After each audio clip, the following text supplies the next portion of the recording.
वर्ष 1993 के 21 जुलाई को कोलकाता के धर्मतला में राइटर्स अभियान के दौरान पुलिस फायरिंग में मारे गए युवा कांग्रेस के 13 कार्यकर्ताओं से जुड़ी न्यायाधीश सुशांत कुमार चैटर्जी आयोग की रिपोर्ट आखिरकार विधानसभा के पटल पर रखी गई।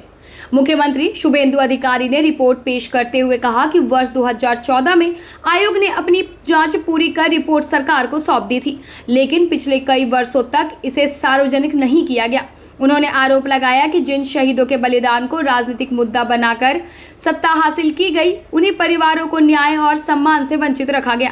मुख्यमंत्री ने यह भी कहा कि आयोग की सुनवाई के दौरान 44 गवाहों के बयान दर्ज किए गए, लेकिन इस पूरे मामले की प्रमुख साक्षी ममता बनर्जी के गवाहों के लिए नहीं बुलाया गया। इसमें पूर्व मुख्यमंत्री स्वर्गीय बुद्धदेव भट्टाचार्य, तत्कालीन मुख्य सचिव एस कृष्णमूर्ति, तत्कालीन गृह सचिव मनीष गुप्ता, तत्कालीन पुलिस कमिश्नर तुषार कांति लातुकदार, ज्वाइंट सीपी कनवलजीत सिंह, राजकुमार जौहरी, दिनेश चंद्र बाजपेयी, पूर्व ओसी प्रबीर कुमार दास, प्रभात घोष, विश्वनाथ चौधरी, सरल देव, किरणमय नंद, तपन सिकंदर, डॉक्टर उमर अली, शोभन देव चट्टोपाध्याय, पंकज बैनर्जी, मदन मित्र, सौगत राय, विमान बोस, सौमेंद्र नाथ मिश्र, रूमा मुखर्जी, अनिंद जाना, राजीव बसु, शुभम दत्त समेत लोगों के नाम शामिल हैं। रिपोर्ट में यह भी उल्लेख है कि वर्ष 1993 की गोलीबारी से जुड़े कई महत्वपूर्ण सरकारी दस्तावेज आयोग को उपलब्ध नहीं कराए गए, जिससे यह अब तक स्पष्ट नहीं हो पाया है कि आखिर किन परिस्थितियों और किसके आदेश पर पुलिस ने गोली चलाई थी।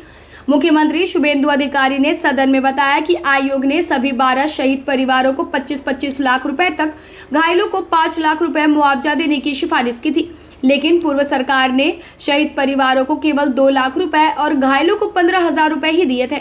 उन्होंने कहा कि यदि शहीद परिवार चाहें तो मामले में दोबारा एफआईआर दर्ज कर नई जांच शुरू कराई जा सकती है और आयोग की सिफारिश के अनुरूप मुख्यमंत्री राहत कोष से मुआवजा देने पर भी सरकार विचार करेगी। सदन में मुख्यमंत्री ने 13 शहीदों को श्रद्धांजलि अर्पित करते हुए कहा कि यह केवल राजनीतिक मुद्दा नहीं बल्कि न्याय और जवाबदेही का प्रश्न है। इस दौरान तृणमूल कांग्रेस के विधायक मदन मित्रा ने भी रिपोर्ट सार्वजनिक किए जाने की सराहना करते हुए सुझाव दिया कि सरकार जनता से अपील करे कि यदि किसी के पास 21 जुलाई 1993 की घटना से जुड़े दस्तावेज या तथ्य हो तो उन्हें जांच एजेंसियों के साथ साझा किया जाए। रिपोर्ट सामने आने के बाद पश्चिम बंगाल की राजनीति में ऐसे ऐतिहासिक गोलीकांड को लेकर बहस एक बार फिर तेज हो गई है। কয়েকটি নাম আমি আপনাদের কাছে রাখছি। 1 নম্বর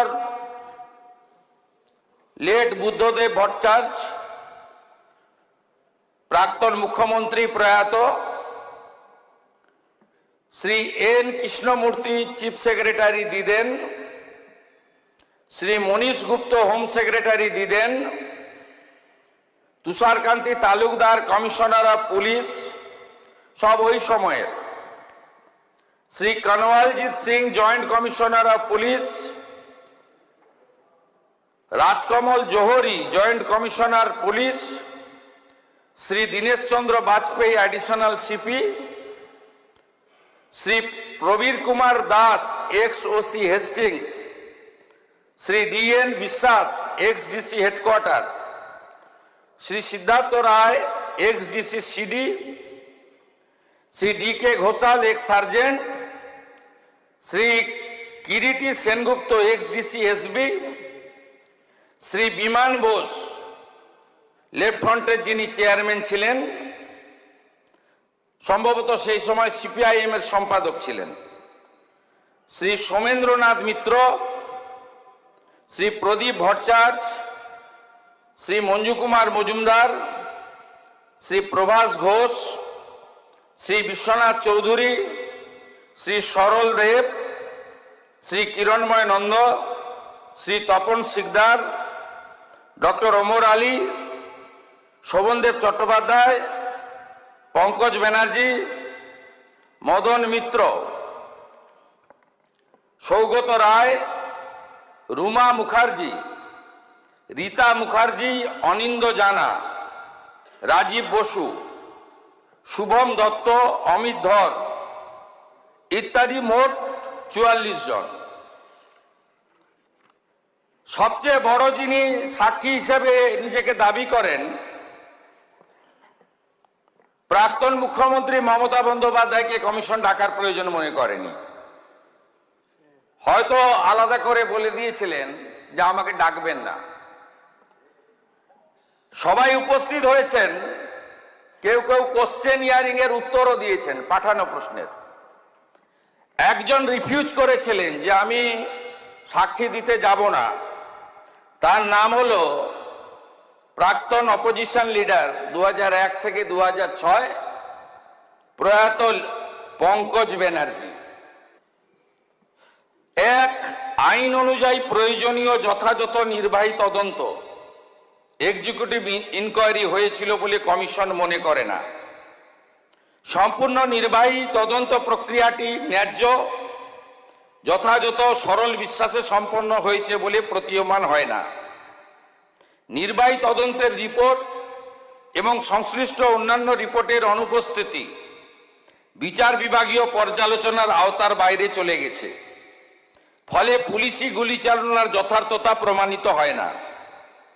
তৎকালীন পুলিশ কমিশনার তুষারকান্তি তালুকদারের রিপোর্ট আধিকারিকদের বিবৃতির সঙ্গে যথেষ্ট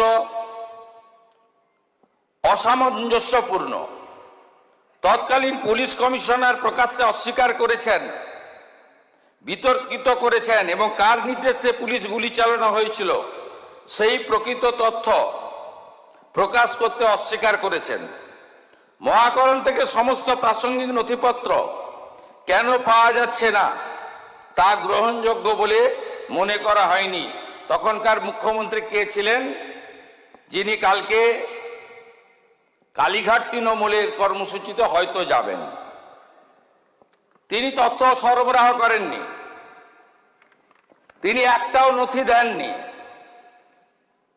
কারণ ওনার পাওয়ার মিনিস্টার ফেঁসে যাওয়ার প্রভূত সম্ভাবনা ছিল। 5, সমস্ত জনসাধারণ, মাননীয় নেতৃবৃন্দ, সাংবাদিক ও পুলিশ আধিকারিকদের বিস্তারিত সাক্ষ্য প্রমাণ থেকে সেই সাক্ষ্যের প্রমাণ মূল্য বিচার করে কমিশন বিচক্ষণতার সঙ্গে দেখতে পেয়েছে যে রাইটার্স বিল্ডিং থেকে বহু দূরে অবস্থানরত জনতাকে নিয়ন্ত্রণ করার জন্য গুলি চালনার প্রয়োজন ছিল না। যে সমস্ত ভুক্তভোগী মারা গেছেন, যে সমস্ত ভুক্তভোগী আহত হয়েছেন, তারা ক্ষতিপূরণ পাওয়ার যোগ্য, কারণ তারা একটি আন্দোলনে অংশগ্রহণ করার জন্য কষ্ট ভোগ করেছেন। মৃত ভুক্তভোগীদের শহীদ হিসেবে গণ্য করা উচিত এবং এদেরকে শহীদ হিসেবে গণ্য করার রেকমেন্ডেশন করেছেন। কমিশন যে 12 জনকে পোস্টমর্টমের পরে চিহ্নিত করা হয়েছে, তাদের পরিবার, তাদের প্রত্যেককে 25 লক্ষ করে টাকা আর আহতদের 5 লক্ষ করে টাকা দেওয়ার সুপারিশ করছে। কি করেছেন আপনারা? আপনারা মৃতদের দিয়েছেন 2 লক্ষ করে টাকা আর আহতদের দিয়েছেন 15,000 করে টাকা। লজ্জা লাগে না?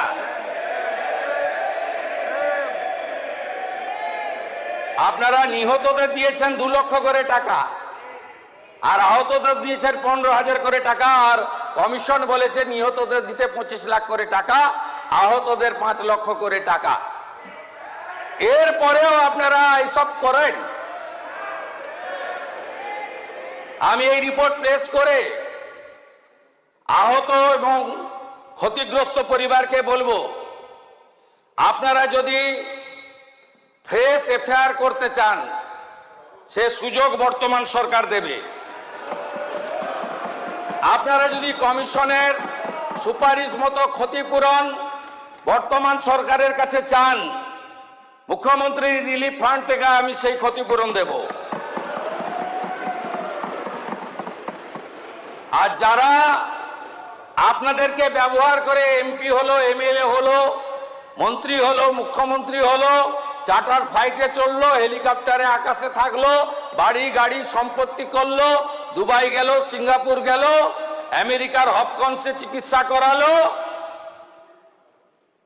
তাদের থেকে আপনারা দূরে থাকবেন। আপনার স্বপ্নের বাড়ি এখন হাতের মুঠোয়। বাঁকে বিহারী ধাম 2 নম্বর জাতীয় সড়কের পাশে গোপাল মাঠের মোহনপুর মৌজায় এই পরিবেশ বান্ধব 150 বিঘের টাউনশিপে থাকছে নানান ধরনের প্লট, থাকছে ডিউপ্লেক্স, বাংলোর উপযোগী প্লট।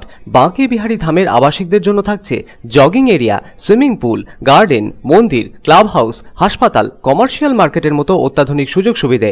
বাঁকে বিহারী ধাম থেকে মাত্র 5 মিনিটে পৌঁছে যাবেন অন্ডাল বিমানবন্দরে। তাই আর দেরি না করে যোগাযোগ করুন। সাইট অফিস বাঁকে বিহারী ধাম, গোপাল মাঠ, দুর্গাপুর 17। মোবাইল নাম্বার 7908363651 অথবা যোগাযোগ করুন আমাদের প্রধান কার্যালয় A/24 বাঁশরা রোড, রামবাগান, শিহারশোল, রানীগঞ্জ।